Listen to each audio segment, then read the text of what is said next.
부동산 담보연구소 최 팀장이라고 합니다.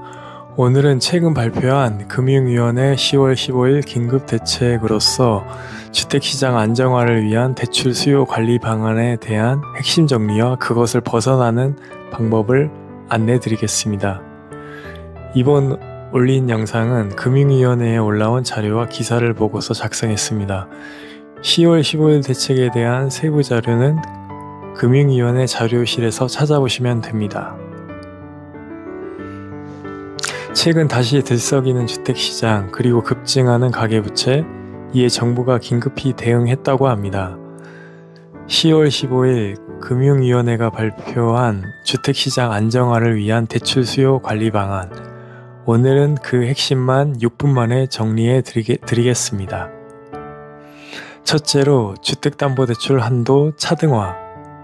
이제는 주택 값에 따라 대출 한도가 달라집니다. 15억 이하 주택은 최대 6억까지, 그리고 15억 초과 25억 원 이하는 4억까지, 그리고 25억 초과 주택은 2억 원까지만 대출이 가능합니다. 이것은 고가주택으로 쏠리는 투기성 대출을 막겠다는 의도입니다. 둘째로 스트레스 DSR 시행으로서 가계대출 한도가 낮아집니다. 이제 스트레스 DSR 시행으로 가계자금 대출 한도가 축소됩니다. 규제지역 내에서 DSR 산정 시 적용되는 금리에 더해주는 스트레스 금리를 1.5%에서 3%로 높여 위험을 반영하고 1주택자의 전세대출도 DSR 계산에 포함됩니다. 그만큼 가계자금 대출 한도가 줄어든다는 뜻이죠. 셋째로는 은행에 대한 규제가 강화됩니다. 은행에도 규제가 강화됩니다. 주택담보대출을 취급할 때 부담해야 하는 위험가중치 상향 시점을 26년 4월에서 2026년 1월 1일로 앞당겼습니다. 은행이 대출을 더 신중히 내주도록 유도하겠다는 겁니다. 넷째, 규제지역 확대. 영상에서 보시는 바와 같이 서울 전역과 경기 남부 주요 지역이 투기과열지구 조정대상 지역으로 새롭게 지정됐습니다.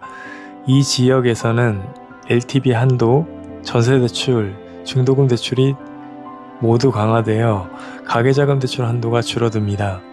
특히 신용대출이 1억 원을 넘는 차주는 1년간 주택 구입이 제한됩니다. 그럼 대출 규제 시행 일정을 요약해 드리겠습니다. 대출 한도 차등화는 아파트 가격별로 대출 한도 차등화를 하는 거 말입니다. 10월 16일부터 하고 전세 대출을 DSR 산정 시 포함하는 것은 10월 29일부터, 그리고 은행에 대한 규제 강화는 26년 1월 1일부터 시행합니다. 그러나 이미 계약을 마친 거래는 기존 기준이 유지됩니다. 그럼 이번 규제로 인한 시장 영향과 미래 전망에 대해 이야기해 보겠습니다. 이번 조치로 고가주택 수요는 줄고 중저가나 비규제 지역으로 수요가 옮겨갈 수 있습니다. 전세대출 규제 강화로 세입자의 한도도 줄어듭니다. 정부는 선제적 관리라고 강조했지만 실수요자 입장에서는 대출 문턱이 높아진 셈입니다. 그러면 지금까지 설명한 10월 15일 대출 규제 핵심 4가지를 정리해 보겠습니다. 정리하자면 첫째, 고가주택의 가계자금 대출 한도 축소. 둘째, 스트레스 DSR 실시로 가계자금 대출 한도 축소. 셋째, 은행에 대한 규제 강화와 조기 시행. 넷째, 규제 지역의 확대. 이 4가지입니다. 그러면 여러분은 주택 전세 계획을 이번 대책 기준에 맞게 다시 점검해 보세요. 그러면 이런 4가지 규제를 벗어나는 방법은 무엇이 있을까요? 그건 저번 6월 27일 대책, 9월 7일 대책, 10월 15일 대책 모두 대부분 가계자금 대출에 대한 규제라는 것입니다.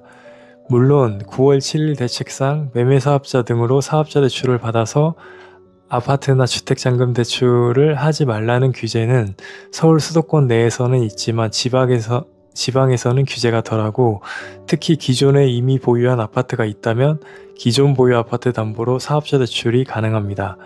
이런 기존 보유 아파트 담보 사업자 대출은 다주택자라도 가능하며 DSR 규제가 거의 적용되지 않습니다. 그렇기에 이런 시기엔 기존 보유 아파트 담보 사업자 대출을 활용하셔야 합니다. 그 외에 다양한 방법은 다른 영상을 통해 올리도록 하겠습니다. 이상입니다.